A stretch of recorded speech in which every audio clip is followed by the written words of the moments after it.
Семья завела маленького породистого котенка. Серенький комочек счастья долго привыкал к дому и его обитателям.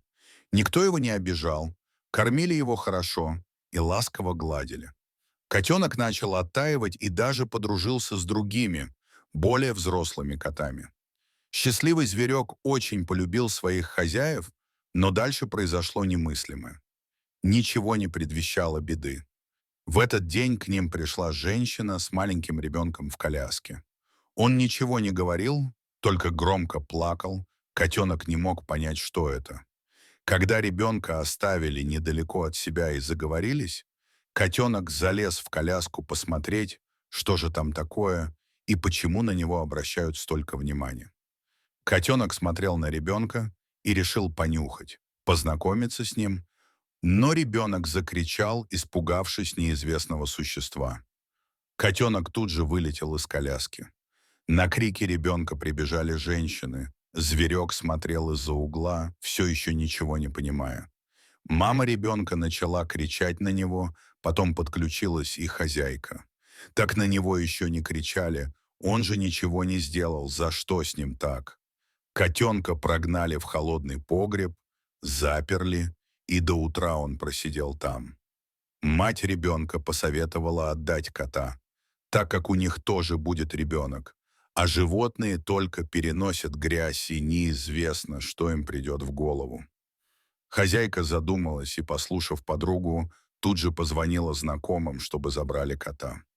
Утром он проснулся от скрипа двери, женщина взяла его на руки. Он подумал, что его сейчас покормят и приласкают. Но вместо этого его засунули в переноску и понесли на улицу. Он кричал и плакал в чужой машине. Какой-то грубый голос кричал, повелевая заткнуться. Вскоре машина остановилась. Перед ним был другой дом. Там громко и страшно лаяли собаки. Встречать его вышла девушка и, посмотрев на него, недовольно фыркнула. Получше можно было найти и удалилась в дом. Котенка вывалили из переноски, он плакал и искал, куда спрятаться.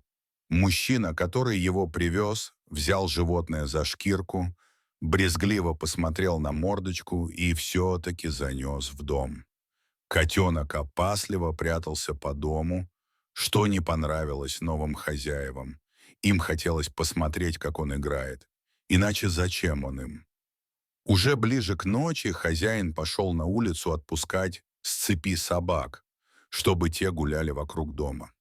Котенок в это время прятался под тумбой у входной двери и вместе с человеком незаметно выбежал во двор. Не придав значения отсутствию зверька, хозяин спустил собак и зашел в дом. Котенок прыгал под дверью и кидался на ручку, но никто не выходил. Он был слишком мал, и его попросту не слышали, но собаки точно унюхали его запах. Заметив огромную собаку, стоящую совсем рядом, малыш замер. Он вспушился и зашипел в надежде напугать противника. И вправду собака остановилась, и котенок кинулся со всех ног, куда глаза глядят. Громкий лай раздавался по округе. За ним неслась уже не одна, а две собаки. Вскарабкаться было некуда, поэтому он кружил по двору. На шум выбежал разъяренный хозяин, его крик не смог остановить собак, но отвлек котенка, и одна из собак схватила его. На этот шум вышла и женщина. Вытащив бедное животное из пасти собаки, они его осмотрели, и мужчина сказал жене, что он не жилец, а ей было мерзко от картинки, и она пошла в дом. Тогда хозяин принял решение, что надо оставить умирать его где-нибудь в другом месте. Котенок жалобно мяукал, ему было нестерпимо больно. Он ждал, что ему помогут, но вместо этого хозяин выкинул его в ближайшем парке. Было очень холодно, но котенок этого не чувствовал, ему было слишком больно. Он не мог подняться, и теперь ему оставалось только умирать на холодной земле. Молодой мужчина по имени Алексей утром проходил через парк, торопясь на работу. Он особо не приглядывался, но увидел под одним из деревьев серое пятно и решил посмотреть поближе. Каково было его удивление и страх, когда он увидел маленькое беззащитное тельце с уже замерзшей кровью. Котенок с трудом дышал, конечности не двигались, но он учуял запах человека. Мужчина видел, что котенок, скорее всего, умрет, но он не смог пройти мимо. Алексей тут же назвал малыша Дымок и поспешил с ним домой. Там его встретила жена с дочкой. Они стали постепенно его отогревать и промывать раны. Малыш поначалу испытывал проблемы с тем, чтобы питаться из бутылочки. Но воли к жизни ему было не отнять. Он изо всех сил цеплялся за соску. Поблизости ветеринарных клиник не было, а в самой ближайшей могли принять только через 2 дня. Котенок ощущал тепло не только телесно, но и эмоционально. От этих людей веяло добром и лаской. От него не отходили, дежурили, со слезами на глазах смотрели на него и боялись увидеть, как он заснет и не проснется. В таких трепетных переживаниях. Прошло 2 дня, его повезли в больницу. Все очень боялись, как он перенесет поездку, но Дымок даже не пищал, лишь тихо скулил. Наконец они приехали. Врачу кратко рассказали историю и показали котенка. Сердце доктора сжалось, он каждый день видит больных животных, но эта история и вид животного не могли не отозваться болью в его сердце. Он понес его на диагностику, аккуратно осматривая раны. Врач удивлялся все больше тому, что этот малыш все еще жив и может бороться со смертью. Он обнаружил у котенка простуду, был задет нерв, рваные раны, но органы не повреждены, в основном мышцы и связки.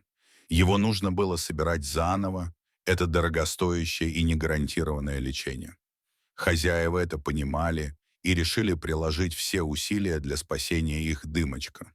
Котенка перевезли в более высококлассную клинику, где ему провели несколько операций, восстановили мышцы и зашили раны. Теперь оставалось долечевать и наблюдать. Первое время казалось, что все напрасно. Лишь котенок начал ощущать возвращающуюся в нем жизнь.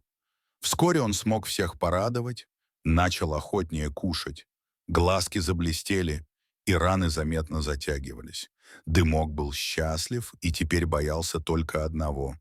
Не бросит ли его, останется ли он со своими спасителями? Алексей со своей семьей решил, что они никогда не расстанутся. Сейчас Дымок счастливо живет у своих новых хозяев, которых любит всем сердцем. Дорогие зрители, если вам понравилась эта история, обязательно поставьте палец вверх и поделитесь этим рассказом со своими друзьями. Если вы впервые на этом канале и еще не подписаны на него, рекомендую подписаться прямо сейчас, чтобы не пропустить очередную захватывающую историю.